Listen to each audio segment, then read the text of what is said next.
Hello and welcome all to second lecture on microbial sterilization techniques. In previous lecture we have seen definitions of some basic terminologies which we call as antimicrobial agents or microbial control agents. Now in this lecture let us see properties of ideal disinfectants.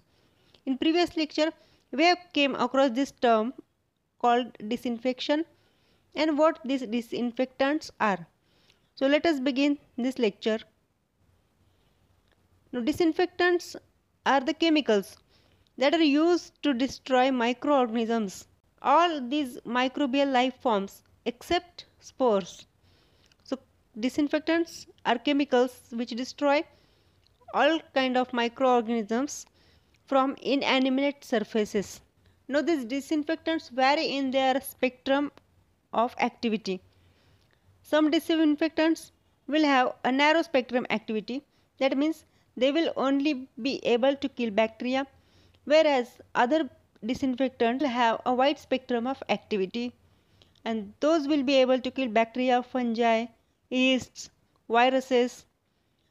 So let us see what are the properties any disinfectant should have. म्हणजे एखादा disinfect म्हणून वापरण्यासाठी त्या केमिकलमध्ये कुठले कुठले गुणधर्म असायला पाहिजेत ते आहे कॅरेक्टरिस्टिक्स किंवा प्रॉपर्टीज ऑफ डिसइन्फेक्टंट. तर डिसइन्फेक्टंट्स काय असतात? हे केमिकल्स आहेत जे इनॲनिमेट नॉन लिव्हिंग सरफेसमधून मायक्रो ऑर्गॅनिझम्सला एलिमिनेट करण्यासाठी किल करण्यासाठी वापरले जातात. तर असे केमिकल्स जे की स्टरलायझेशन करण्यासाठी वापरतात त्यांना म्हटले जाते chemisterilants. So let us see properties of disinfectants. So first property is to be used as a disinfectant, that particular disinfectant should be having broad spectrum activity. That means it should be able to effectively kill bacteria, viruses, fungi, yeast and all these pathogenic microorganisms. तर असा chemical किंवा disinfectant ज्याच्यामध्ये broad spectrum activity असेल, म्हणजे तो बॅक्टेरियाला, फंगसला, व्हायरसेसला, ईस्टला या सर्वांनाच किल करत असेल तर आपण त्याला म्हणणार की तो आयडियल डिसइन्फेक्टंट आहे. दुसरी प्रॉपर्टी आहे it should be speedy or fast acting. That means when applied on an inanimate object it should remove all these micro organisms in short period of time. हे कशासाठी गरजेचं आहे? तर समजा हॉस्पिटलमध्ये असेल किंवा किचनमध्ये असेल किंवा रेस्टॉरंटमध्ये असेल, जेव्हा डिसइन्फेक्टंट्स वापरले जातात, जसं आपण बघितलं तिथे पोछा लावते वेळेस काय करतात, हे केमिकल टाकलेलं असते त्या पाण्यामध्ये, जेणेकरून सरफेसवर जे काही जमिनीवर जे मायक्रो ऑर्गॅनिझम्स आहेत ते किल होतील.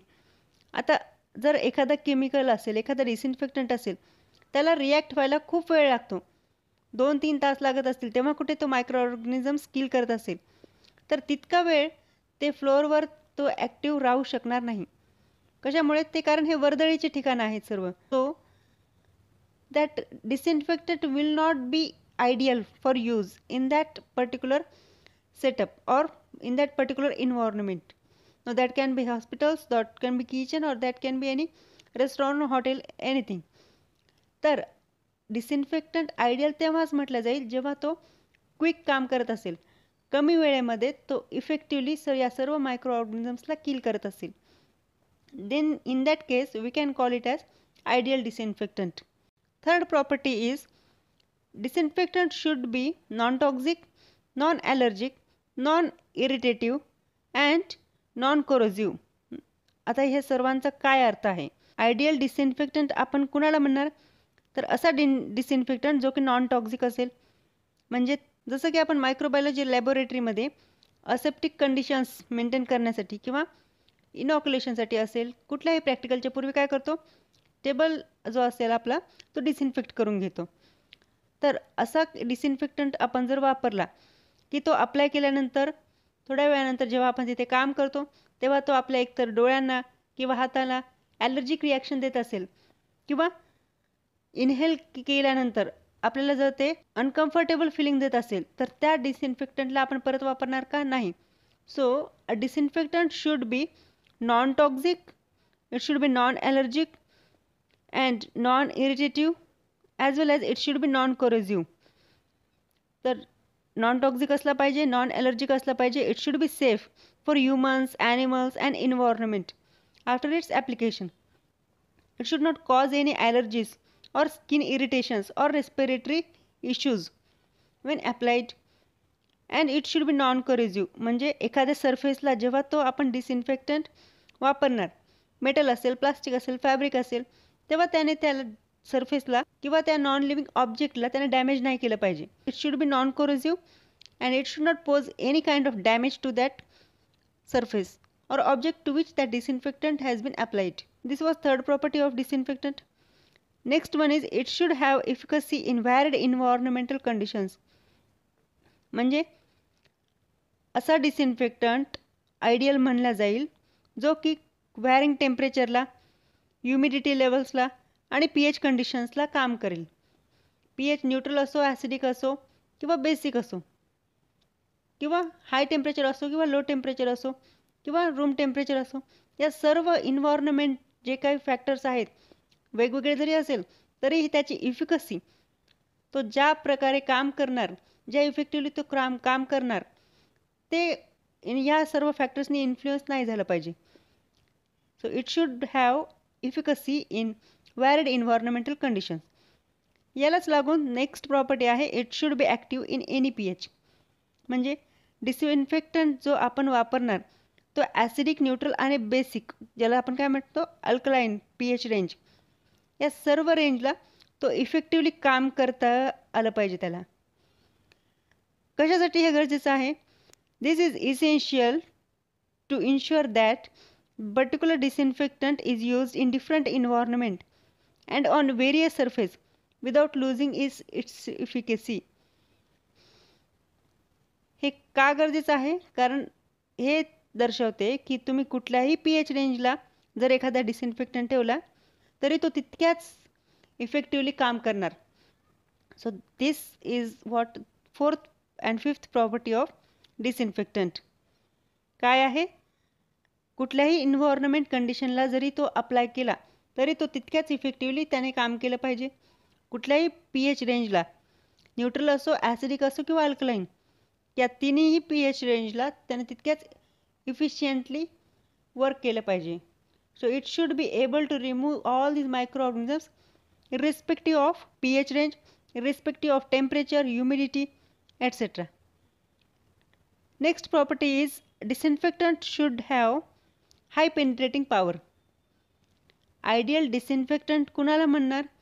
तर असा डिसइन्फेक्टंट जो की एखादा सरफेस आहे समजा ज्यावर तो अप्लाय करणार, त्या सरफेसवर जर क्रॅक्स असतील, भेगा असतील किंवा क्रिवाइस असतील किंवा पोरस असेल तो सरफेस, तरी तो त्या भेगांमधूनही, suppose this is a surface to which disinfectant is applied, तर आयडियल डिसइन्फेक्टंट तो असेल जो या भेगांमधूनही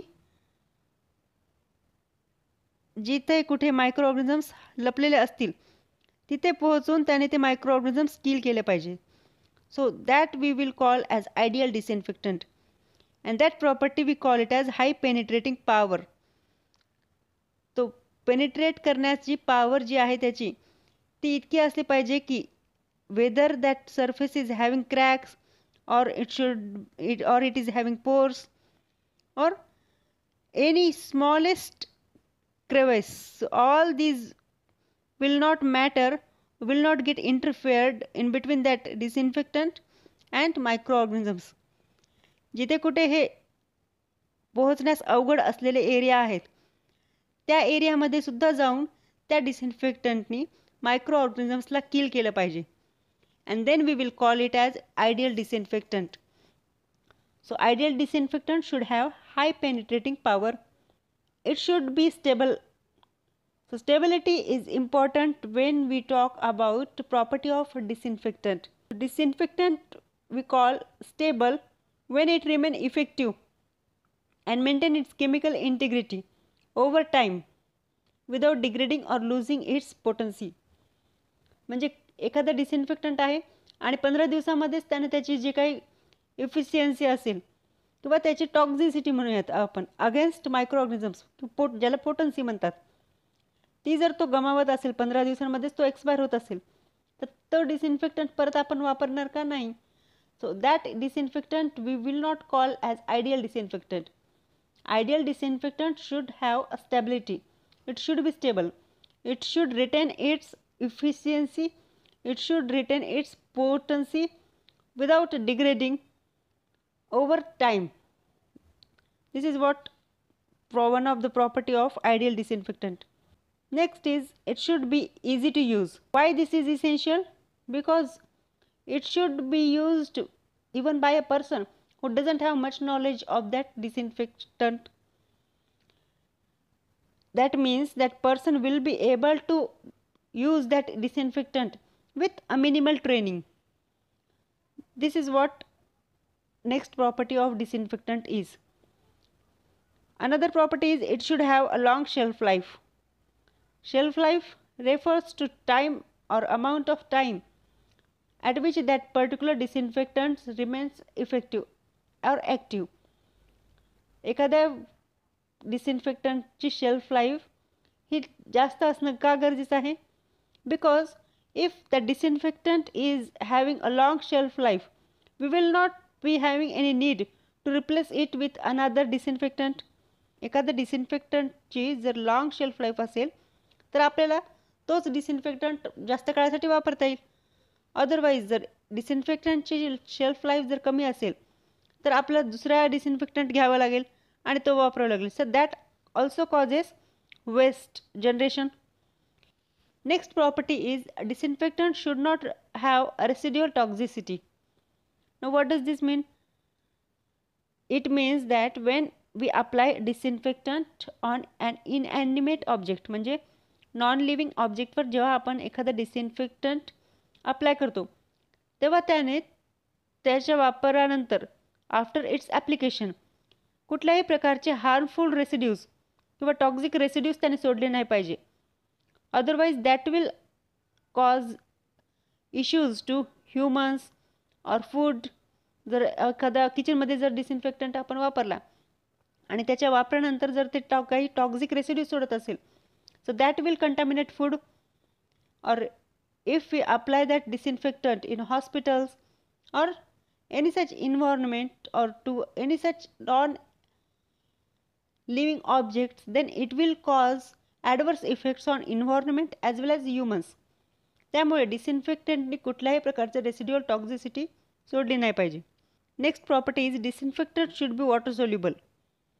no this is essential so as to prepare this disinfection dilutions easily. एखादा जर डिसइन्फेक्टंट वॉटर सोल्युबल असेल तर त्याचं तयार करण्यासाठी वापरापूर्वी जे काही प्रिपरेशन असेल that will be easy because it get dissolves in water easily. Next property is compatibility with different surfaces. म्हणजे डिसइन्फेक्टंट जर तुम्ही जमिनीवर वापरा किंवा एखादा मेडिकल इन्स्ट्रुमेंट जसं की स्टेथोस्कोप आहे, पल्स ऑक्सिमीटर आहे किंवा थर्मोमीटर आहे किंवा एखादा फूड प्रिपरेशन एरिया आहे, किचनमधला ओटा असेल, या कुठल्याही सरफेसवर जर अप्लाय केलं तरी तो डिसइन्फेक्टंट सारख्याच प्रकारे वर्क केलं पाहिजे. मेडिकल इन्स्ट्रुमेंटवर जर त्याने काही विपरीत परिणाम दाखवले किंवा एखादा डिसइन्फेक्टंट आहे जो फक्त जमिनीवर चांगल्या प्रकारे काम करतो, जेव्हा फरशी पुसण्यासाठी आपण तो वापरतो तेव्हा उत्तम प्रकारे काम करतो, पण जर आपण तेच डिसइन्फेक्टंट मेडिकल इन्स्ट्रुमेंट्स असेल किंवा दुसऱ्या एखाद्या इनॲनिमेट ऑब्जेक्ट्सला डिसइन्फेक्ट करण्यासाठी वापरला तर तो त्यावर काही निगेटिव्ह इम्पॅक्ट करत असेल, निगेटिव्हली रिॲक्ट करत असेल. जसं की समजा पल्स ऑक्सिमीटर आहे, तो जेव्हा डिसइन्फेक्ट करण्यासाठी वापरला आपण किंवा नेब्युलायझर असेल, जर त्याने त्या सरफेसवर काही निगेटिव्ह रिॲक्शन्स दिली तर त्या डिसइन्फेक्टंटला आपण आयडियल डिसइन्फेक्टंट म्हणणार नाहीत. So ideal disinfectant should have compatibility with different surfaces. Next property of disinfectant is it should be environmentally friendly. Disinfectant हा बायोडिग्रेडेबल असला पाहिजे, कुठल्याही प्रकारच्या हार्मफुल केमिकल्स पासून तो फ्री असला पाहिजे, जेणेकरून काय होईल, पोल्युशन कमीत कमी होईल. Disinfectant should have high efficacy at low concentration. म्हणजे त्याला डायल्यूट जरी केलं तरी त्याची इफिशियन्सी किंवा इफिकसी जी आहे ती तितकीच राहणार.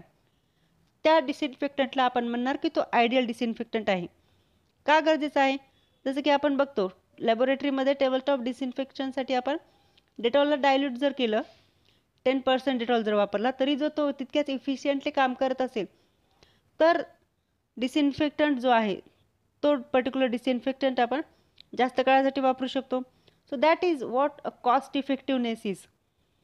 So disinfectant should maintain its efficacy even when diluted to lower concentration. It is important for cost effectiveness as well as ensuring that disinfectant can be used in different strengths based on application. Next property is compatibility with cleaning agents.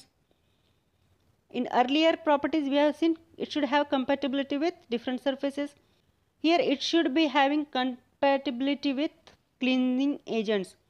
म्हणजे एखादा disinfectant जर डिटर्जंटसोबत किंवा दुसऱ्या cleaning प्रोडक्टसोबत mix केला तरी तो तितक्याच effectively काम केलं पाहिजे त्याने. त्याचं काम काय आहे? मायक्रो ऑर्गॅनिझम्सला किल करणं. तर डिटर्जंट्स असतील किंवा दुसरे क्लिनिंग एजंट असेल त्यांच्यासोबत जरी त्यांचं मिक्सचर केलं तरीही त्याने तितक्याच इफेक्टिवली मायक्रो ऑर्गॅनिझम्सला रिमूव्ह केलं पाहिजे. Another property is disinfectant should be odour free or it should have a pleasant odour. म्हणजे एकतर डिसइन्फेक्टंटला त्याचा मुळातच न्यूट्रल असला पाहिजे, त्याला कुठल्याही प्रकारचा एक तर वास नसला पाहिजे किंवा असलाच तर तो सुवास असला पाहिजे. It should have a pleasant fragrance. Odourless शक्यतो असावं त्याने. कशामुळे? कुठल्याही प्रकारचा वास का नसावं, न्यूट्रल का असावं, जेणेकरून त्याचं ॲप्लिकेशन केल्यानंतर कुठल्याही प्रकारचं इरिटेशन किंवा डिस्कम्फर्ट होणार नाही कोणाला, ह्युमन्सला. So odorless is essential because it will not cause discomfort or irritation to user. एकतर डिसइन्फेक्टंट दरम्यान असेल किंवा वापरल्यानंतर कुठल्याही प्रकारचे त्यानं इरिटेशन युजरला केलं नाही पाहिजे. That is why disinfectant should either be odorless or it should have a pleasant fragrance. Another property is disinfectant. Ideal disinfectant should have low surface residue, which means when applied after its application, that particular disinfectant should leave either minimal residue or it should not leave any residue.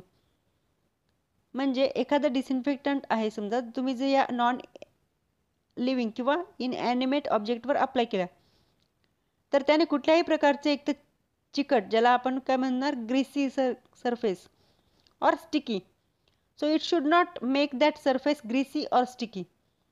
This is what another property of disinfectant is. Next property is ideal disinfectant should prevent recontamination. म्हणजे disinfectant आपण का वापरतो? एखाद्या इनॲनिमेट ऑब्जेक्टला micro organisms free करण्यासाठी. त्यावरचे जे काही मायक्रो ऑर्गॅनिझम्स असतील ते सर्व किल करण्यासाठी आपण डिसइन्फेक्टंट वापरतो. तर काही केसमध्ये, आता ही प्रॉपर्टी सर्वच डिसइन्फेक्टंटची नाही आहे, तर काही डिसइन्फेक्टंटनी काय केलं पाहिजे, जेव्हा आपण एखाद्या सरफेसवर तो डिसइन्फेक्टंट वापरतो तेव्हा त्या डिसइन्फेक्टंटनी या सरफेसवरून मायक्रो ऑर्गॅनिझम्स किल केलेत, ठीक आहे, परंतु त्याने त्यावर मायक्रो ऑर्गॅनिझम्स परत परत बसणार नाहीत याची सुद्धा त्याने काळजी घेतली पाहिजे. So that particular disinfectant should help to reduce likelihood of microbes returning to treated surface after disinfection. Next property is disinfectant should be easy to store and transport. म्हणजे डिसइन्फेक्टंटला कुठल्याही प्रकारचे स्पेशल कंडिशनची गरज नसली पाहिजे स्टोअर करण्यासाठी. म्हणजे त्याला रेफ्रिजरेशनच लागते, कमी टेम्परेचरलाच तो स्टोअर केलं पाहिजे किंवा त्याला आणखी काही अशा कंडिशन्स लागतात, नाहीतर तो इनॅक्टिव्ह होते. तर डिसइन्फेक्टंटचे असे कुठल्याही प्रकारचे कंडिशन्स लागले नाही पाहिजेत. That we call it easy to store and transport. So it should have a minimum storage requirement and it should be easy to transport without special conditions such as refrigeration. Next property is disinfectant should be cost effective and easily available. तो cost effective म्हणजे परवडण्याजोगा असला पाहिजे, affordable असला पाहिजे आणि कन्झ्युमरला किंवा जे तो डिसइन्फेक्टंट वापरणार आहेत त्यांना तो इझिली अवेलेबल झाला पाहिजे. So this is essential so as to use that particular disinfectant in different sectors. कोणते सेक्टर्स असतील मग ते आपल्या दैनंदिन जीवनात हाऊसहोल्ड ॲप्लिकेशनसाठी असेल किंवा हेल्थकेअर फॅसिलिटीजमध्ये असेल विदाउट बिंग कॉस्ट प्रोहिबिटिव्ह, म्हणजे अनअफोर्डेबल न होता परवडण्याजोगा डिसइन्फेक्टंट असली पाहिजे. त्याची प्राईस ही सर्वसामान्यांना परवडण्यासारखी असली पाहिजे. Another property is it should have FDA or EPA approval. EPA stands for Environmental Protection Agency and FDA stands for Food and Drug Administration. So disinfectant should have FDA or EPA approval. Again, this is not property of all the disinfectants. काय केसमध्ये इंडस्ट्रीमध्ये, जसं की समजा food industry आहे किंवा pharmaceutical industry आहे, जिथे तुम्ही कुठला डिसइन्फेक्टंट वापरत आहात त्याची अप्रूव्हल ह्या एजन्सीजनी दिलेलं गरजेचं आहे. कशासाठी गरजेचं आहे? So as to ensure its efficacy and safety. तो सेफ आहे का, तो वापरण्याजोगा आहे का त्या पर्टिक्युलर इन्व्हायरमेंटमध्ये, त्यासाठी त्या पर्टिक्युलर डिसइन्फेक्टंटला या दोघांचं FDA असेल किंवा EPA अप्रूव्हल मिळणं किंवा असणं गरजेचं आहे. This is not necessary for all disinfectants. Next property is it should have sustainable production. Disinfectant should be produced in such a way that it should minimize environmental impact. It should not pose any kind of harmful impact on environment. It should be able to utilize renewable resources and it should reduce energy consumption. Next property is ideal disinfectant should be active in presence of organic matter. म्हणजे काय? समजा आता आपण thermometer असेल किंवा म्हणजे एकतर medical equipment असेल किंवा आपल्या लॅबोरेटरीमधला टेबल असेल, त्याला डिसइन्फेक्टंट जर करत आहात आणि समजा त्यावर असे ब्लड स्टेन आहे किंवा डस्ट पार्टिकल्स आहे. आता डस्ट पार्टिकल्स असतील तर ते काय करतील, they might be having such micro organisms. So these organic matter, आता हे काय आहे, डस्ट पार्टिकल असेल, ग्रीस असेल म्हणजे ऑइल असेल किंवा ब्लड असेल किंवा असंच कुठला ऑर्गॅनिक सरफेस आहे, तर हे काय करतील, त्या मायक्रो ऑर्गॅनिझम्स भोवती असं कवच तयार करतील जेणेकरून जेव्हा यावर डिसइन्फेक्टंट अप्लाय केलं तर ते डिसइन्फेक्टंट हे आतमध्ये जे मायक्रो ऑर्गॅनिझम्स आहे त्यांना किल नाही करणार. Because of this organic matter, as micro organisms are shielded by this organic matter. So that is why this property of disinfectant is important, that particular disinfectant should be active in the presence of even organic matter. Organic matter जरी असतील तरीही ते डिसइन्फेक्टंटनी त्या आतमधल्या micro ऑर्गॅनिझम्सला किल केलेलं असणं गरजेचं आहे. This is what one of the most important property of disinfectant is. So ideal disinfectant should be formulated to overcome this challenge. Which challenge? Shielded by this organic matter, and it should work effectively even when organic materials are present. Now next and the last property of disinfectant is it should have effective contact and wettable. Now what does this effective contact means? Disinfectant when spread across the surface, it should reach all areas where microorganisms are present. In other words, that disinfectant should have ability to stay in contact with surface long enough to be effective. जसं आपण बघितलं होतं, cracks असतील तरीही त्याने त्या मायक्रोऑर्गॅनिझम्सला त्या जागेमध्ये जर लपले असतील तर किल करता आले पाहिजे. So it should have effective contact. And what does this wettable means? Disinfectant should be able to adhere to and remain on the surface rather than quickly evaporating or beading up. म्हणजे समजा हा जो table आहे ज्याला disinfectant करायचं आहे, तर या डिसइन्फेक्टंट जर तुम्ही अप्लाय केला यावर, तेव्हा तो या सरफेसवर इव्हनली स्प्रेड झाला पाहिजे आणि या सरफेसवर तो इफेक्टिवली कॉन्टॅक्ट त्याने मेंटेन केला पाहिजे. आणि वेटेबल म्हणजे काय, तर अप्लाय केल्यानंतर एक तर तो लगेच इव्हॉपरेट नाही झाला पाहिजे किंवा त्या बीडिंग अप नाही झाला पाहिजे. बीडिंग अप म्हणजे जसं आपण मायक्रोबायोलॉजीमध्ये स्टेनिंग करण्यापूर्वी म्हणतो की स्लाईड तुमची ग्रीस फ्री करा. ग्रीस फ्री स्लाईडचं काय इंडिकेशन आहे, जेव्हा तुम्ही यावर वॉटर ड्रॉप स्प्रेड करता तेव्हा जर तो इव्हनली स्प्रेड झाला तर आपण म्हणतो की ती ग्रीस फ्री झालेली आहे. ऑन द कॉन्ट्ररी, समजा ही तुमची स्लाईड आहे आणि यावर जेव्हा तुम्ही वॉटर ड्रॉप स्प्रेड करता तेव्हा जर त्याने असे छोटे छोटे ड्रॉपलेट्स तयार केले तर आपण काय म्हणतो ते ग्रीस फ्री नाही जर व्यवस्थित. तसंच आहे या डिसइन्फेक्टंटचं. Ideal disinfectant is the one that should not get quickly evaporated or it should not form beads. This is what wettable means. हे का गरजेचं आहे? This property is essential to ensure that disinfectant can penetrate microbial cells and kill or neutralize them effectively. त्यासाठी या properties essential आहेत. So this was all about properties of ideal disinfectant. Hope you have understood this lecture. In case of any queries, you can always reach me out in comment section. Thank you all.